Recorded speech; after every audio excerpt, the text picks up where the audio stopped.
ने उसे चौथी बात कही थी, अपनी पत्नी को हमेशा बांध कर रखना, जिसका कारण वह हर रोज अपनी पत्नी को रस्सी से बांध कर रखता था। ऐसे ही कई दिन बीत गए और देखते ही देखते अब वह सेठ के बेटे का जीवन धीरे धीरे बर्बाद होने लगा था, क्योंकि उसने अपने पिता की सभी बातों का गलत मतलब निकाला था और वह उसी के अनुसार उनका पालन कर रहा था। देखते देखते उसका व्यापार अब ठप होने लगा था।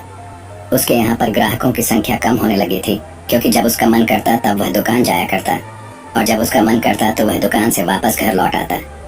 उसका अपने पिताजी के इस कारोबार में मन नहीं लगता था। इस कारण उसके सारे ग्राहक अब उससे नाराज होने लगे थे।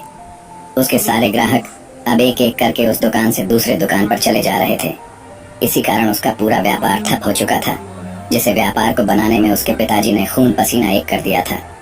उस व्यापार को उसने कुछ ही महीनों में पूरी तरह से बर्बाद कर दिया था।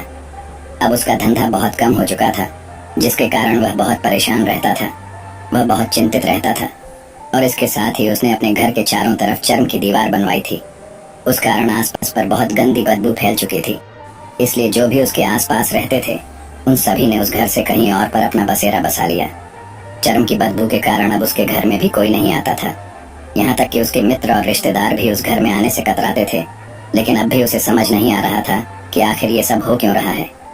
वो बहुत परेशान रहने लगा था और वो हमेशा मीठा भोजन किया करता था, जिसके कारण उसका वजन बहुत ज्यादा बढ़ चुका था और इस मोटापे के कारण उसके शरीर में न जाने कितनी सारी बीमारियों ने अपना घर बना लिया। आए दिन उसके घर पर वैद्य आने लगे थे। इन्हीं कारणों से अब उसका पैसा भी इन चीजों में बर्बाद होने लगा था और अपने पिता की चौथी बात उसने मानी थी। वह थी अपनी पत्नी को बांध कर रखता, जिसकी वजह से उसकी पत्नी उससे नाराज हो गई और वह घर से अपने मायके लौट गए। उसने अपनी पत्नी को मनाने की कोशिश की, तरह तरह के उपाय किए, लेकिन उसकी पत्नी नहीं मानी। और वैसे भी कोई भी स्त्री ऐसे मर्द के साथ क्यों रहना चाहेगी जो उसे बेवजह ही बेबात पर बांध कर रखता हो। देखते देखते अब वह सेठ के बेटे का पूरा जीवन बर्बाद हो चुका था।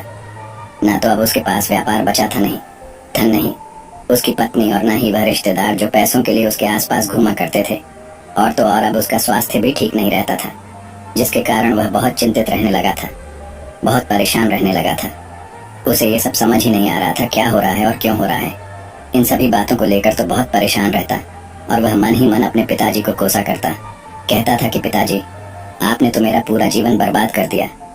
आपकी उन 4 बातों के कारण आज मुझसे मेरा सब कुछ छिन चुका है ना।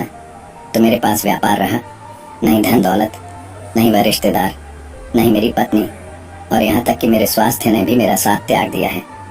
आप ही के कारण आज मेरा पूरा जीवन बर्बाद हो चुका है। यदि मैंने आपकी वह 4 बातें न मानी होती, यदि मैंने उन्हें अपने जीवन में न उतारा होता, तो आज मैं एक सुखमय जीवन जी रहा होता। आपकी इन 4 बातों पर चलकर मुझे क्या मिला? मैंने एक आज्ञाकारी बेटे की तरह आपकी सारी बातें भली भांति मानी, उन पर यकीन किया, उनका अनुसरण किया, लेकिन मैं ही मूर्ख था जो मैंने आपकी उन बातों पर आंख बंद करके यकीन कर लिया। इतना कहकर वह फूट फूट कर रोने लगा। तभी उसे एक दिन पता चला कि उसके पास के नगर में एक साधु आए हुए हैं और वह साधु सभी की समस्याओं का हल बताते हैं। चाहे कैसी भी समस्या हो, वह उसका निवारण अवश्य करते हैं।